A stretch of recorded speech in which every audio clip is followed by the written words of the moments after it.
Hello friends, welcome to Watches and Dials. ഇന്ന് നമ്മളൊരു വാച്ചിനെ പറ്റിയോ അല്ലെങ്കിൽ വാച്ചിൻ്റെ എന്തെങ്കിലും ഡിസൈനെ പറ്റിയുള്ള സംസാരിക്കുമ്പോൾ ഡിസൈൻ ചെയ്ത എല്ലാ വാച്ചുകളും സൂപ്പർ ഹിറ്റാക്കിയ ഒരു ഫേമസ് ആയിട്ടുള്ള വാച്ച് മേക്കറെ പറ്റിയാണ് സംസാരിക്കുന്നത്. അയാളാണ് ജെറാൾ ജെൻഡ. ജെറാൾ ജെൻഡ എന്ന് പറഞ്ഞ ആളെ പറ്റി ചിലപ്പോൾ അധികം കേട്ടിട്ടുണ്ടാവില്ല. പക്ഷേ ആൾ ഡിസൈൻ ചെയ്ത ചില വാച്ചുകളെ പറ്റി പറഞ്ഞു കഴിഞ്ഞാൽ എല്ലാവർക്കും മനസ്സിലാവും. അതായത് ഒമേഗയുടെ കോൺസ്റ്റലേഷൻ, ഓൾമാർപ്പിയുടെ റോയൽ ഓക്ക്, IWCയുടെ എഞ്ചിനീയർ, അങ്ങനെ വളരെ ഫേമസ് ആയിട്ടുള്ള ഒരുപാട് വാച്ചുകൾ ആൾ ഡിസൈൻ ചെയ്തിട്ടുണ്ട്. അപ്പോൾ ആളെ പറ്റി പറയുകയാണെങ്കിൽ ആള് ജനീവയിൽ ജനിച്ചിട്ട് ജസ്റ്റ് ഒരു ജ്വല്ലറി ആൻഡ് ഗോൾഡ് സ്മിത്തിൽ ഒരു സ്വിസ് ഫെഡറൽ ഡിപ്ലോമ മാത്രമേ ആൾക്കുള്ളൂ. അത് കഴിഞ്ഞിട്ട് ആള് യൂണിവേഴ്സൽ ജനീവ എന്ന് പറഞ്ഞ ഒരു ഫേമസ് ആയിട്ടുള്ള വാച്ച് കമ്പനിയിൽ ജോയിൻ ചെയ്യാണ്. അവിടെ വെച്ചിട്ട് ആള് ഫേമസ് ആയിട്ടുള്ള പോൾ റൗട്ടർ എന്ന് പറഞ്ഞ ഒരു വാച്ച് അവിടെ ഡിസൈൻ ചെയ്യാണ്. ആ വാച്ചിന്റെ പ്രത്യേകത എന്താണെന്ന് വെച്ചാൽ അത് ഈ എക്സ്ട്രീം ടെമ്പറേച്ചറിലൊക്കെ കറക്റ്റ് ടൈം കാണിക്കും. പല ഫ്ലൈറ്റ് കമ്പനികളും ഇത് ഉപയോഗിക്കാൻ തുടങ്ങി. അങ്ങനെ ആളുടെ പേര് ഫേമസ് ആയി. ഇനി ആൾ ഡിസൈൻ ചെയ്ത കുറച്ച് വാച്ചുകളെ പറ്റി നോക്കാം. 1959 ഡിസൈൻ ചെയ്ത വാച്ചാണ് ഈ കോൺസ്റ്റലേഷൻ എന്ന് പറഞ്ഞ വാച്ച്. അതിൻ്റെ ഒരു പ്രത്യേകതകളും ഇതൊക്കെ എന്താണെന്ന് വെച്ചാൽ അതൊരു റിച്ച് ടൈപ്പ് വാച്ചാണ്. അതിന് വേറെ പ്രത്യേകത കൂടി ഉണ്ട്. 1959 റിലീസായ ആ മോഡല് ഇന്നും റണ്ണിങ് മോഡലാണ്. അത് ലേഡീസിനും ജെൻസിനും സെപ്പറേറ്റ് മോഡൽസ്, അതിൻ്റെ ഫുൾ എന്താ പറയുക കേസും അതിൻ്റെ സ്ട്രാപ്പും എല്ലാം ഗോൾഡിലും വില കൂടിയ ലെതറിലൊക്കെ ഡിസൈൻ ചെയ്ത മോഡൽസ് ഇന്നും അവൈലബിൾ ആണ്. ജയജറ്റിക് കമ്പനി ആയിട്ടുള്ള പാറ്റക് ഫിലിപ്പാണ് അടുത്ത് ഇന്നവരെ റിക്രൂട്ട് ചെയ്യുന്നത്. അവർക്ക് വേണ്ടി ആള് ഫസ്റ്റ് ഡിസൈൻ ചെയ്ത വാച്ചാണ് ഗോൾഡൻ എലി. അതുവരെ ഉണ്ടായിരുന്ന ലക്ഷറി വാച്ചുകളുടെ ഒരു ഷേപ്പ് അല്ല ഇതിന് സ്ക്വയറാണോ എന്ന് ചോദിച്ചാൽ സ്ക്വയറും റെക്ടാങ്കിളും അല്ലാത്ത ഒരു പ്രത്യേക ഷേപ്പാണ് ഇതിനുള്ളത്. കർവ്, കോർണേഴ്സൊക്കെ കർവായിട്ട്. അത് ഇപ്പോഴും 10 to 15 വർഷമാണ് വെയിറ്റിംഗ് പീരീഡ്. അതിനൊക്കെ വിലയൊക്കെ ചോദിച്ചു കഴിഞ്ഞാൽ റീറ്റെയിൽ പ്രൈസിന്റെ 3-4 ടൈംസ് ആണ് അതിന്റെ വില. പാറ്റക് ഫിലിപ്പ് ഇതിറക്കിയപ്പോൾ അവരുടെ മെയിൻ കോമ്പറ്റീറ്ററായ ഓൾമാർപ്പിക്ക് വെറുതെ ഇരിക്കില്ലല്ലോ. അവർക്ക് ഒരു ലക്ഷറി സ്പോർട്സ് വാച്ച് ഉണ്ടാക്കലായിരുന്നു അത്യാവശ്യം. ബിക്കോസ് അതുവരെയ്ക്ക് ലക്ഷറി വാച്ചുകൾ ഉണ്ടായിരുന്നത്, അതായത് ഓർണമെന്റിന് പകരം ഉപയോഗിക്കുന്ന ടൈപ്പ് ഒരു ഇത്. റോയൽ ഓക്ക് എന്ന് പറഞ്ഞ വാച്ച് ഹിസ്റ്ററിയിൽ തന്നെ എല്ലാ ലക്ഷറി വാച്ചുകളുടെയും കൺസെപ്റ്റ് ഇടിച്ച് തകർത്ത വാച്ചാണ് ഈ റോയൽ ഓക്ക്. അത് ഡിസൈൻ ചെയ്യാൻ ആൾക്കൊരു ഇൻസ്പിറേഷൻ കിട്ടിയത് അന്നത്തെ മുങ്ങൽ വിദഗ്ധരൊക്കെ ഉപയോഗിച്ചിരുന്ന ഒരു ഹെൽമെറ്റിന്റെ ഷേപ്പാണ്. അതായത് അതിന്റെ ബേസൽ നിങ്ങളെടുത്ത് നോക്കിക്കഴിഞ്ഞാൽ കാണാം എക്സ്പോസ്ഡ് ആയിട്ടുള്ള സ്ക്രൂസ് ഒക്കെ ഉണ്ടായിരുന്നു. ഇന്നും റോയൽ ഓക്ക് എന്ന് പറഞ്ഞു കഴിഞ്ഞാൽ ഈ വാച്ച് ഹിസ്റ്ററിയിൽ തന്നെ ഒരു എന്താ പറയാ സൂപ്പർ ഹിറ്റ് സാധനമാണ്. റോയൽ ഓക്ക് ഇത്ര സൂപ്പർ ഹിറ്റായ സ്ഥിതിക്ക് പാട്രിക് ഫിലിപ്പിന് വീണ്ടും ആകെ ടെൻഷനായി.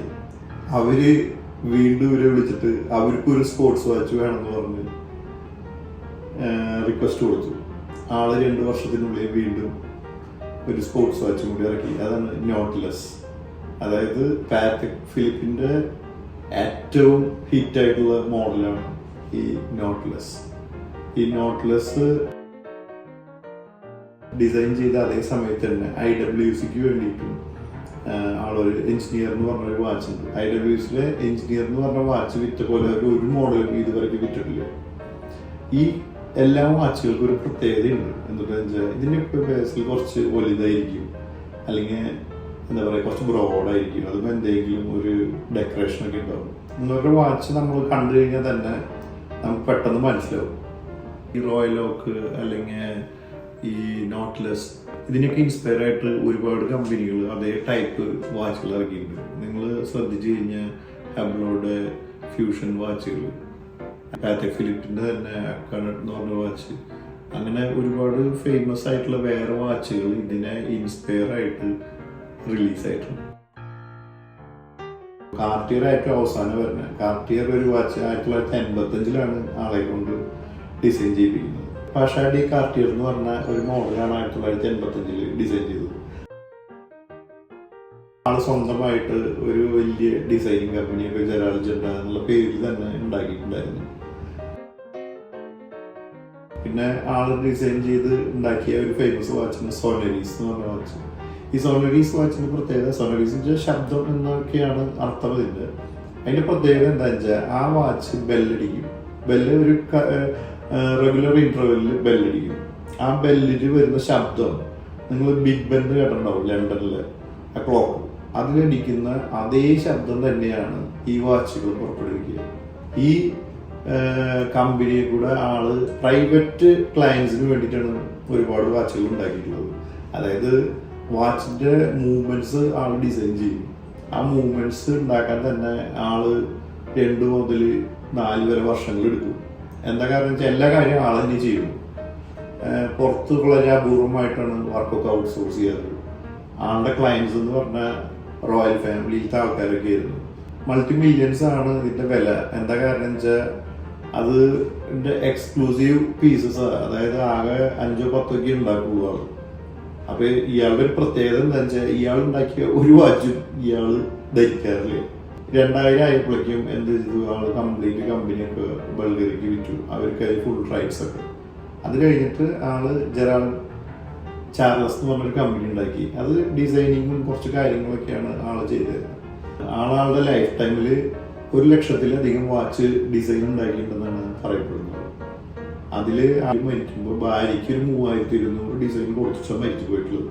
ആളുടെ വൈഫ് ആളുടെ ഓർമ്മയ്ക്ക് വേണ്ടിയിട്ട് ഒരു ഹെറിറ്റേജ് ഫൗണ്ടേഷൻ ഉണ്ടാക്കിയിട്ടുണ്ട്. ആ ഫൗണ്ടേഷൻ ഇന്നും യങ് ഡിസൈനേഴ്സിനും അവർക്കൊക്കെ പല പ്രൈസുകളും ഓണേഴ്സൊക്കെ നൽകിയിരിക്കുന്നുണ്ട്. അങ്ങനെ ജെറാൾഡ് ജെൻഡ എന്ന് പറഞ്ഞു കഴിഞ്ഞാൽ ഈ കോട്സ് ക്രൈസിസ് എന്ന് പറഞ്ഞൊരു പ്രശ്നം ഉണ്ടായിട്ടുണ്ടായിരുന്നു സ്വിസ് വാച്ച് മേക്കിങ്ങിൽ. ആ ക്രൈസിസിൽ പല ഫേമസ് ആയ ബ്രാൻഡുകളും തകർന്നു പോകാതെ പിടിച്ചു നിർത്തിയ 2 ഫേമസ് ആയ ആൾക്കാരിൽ ഒരാളാണ് ഈ ജെറാൾഡ് ജെൻഡ. രണ്ടാമനെ പറ്റി നമുക്ക് അടുത്തൊരു വീഡിയോയിൽ സംസാരിക്കാം. അതുവരയ്ക്കും ഗുഡ് ബൈ.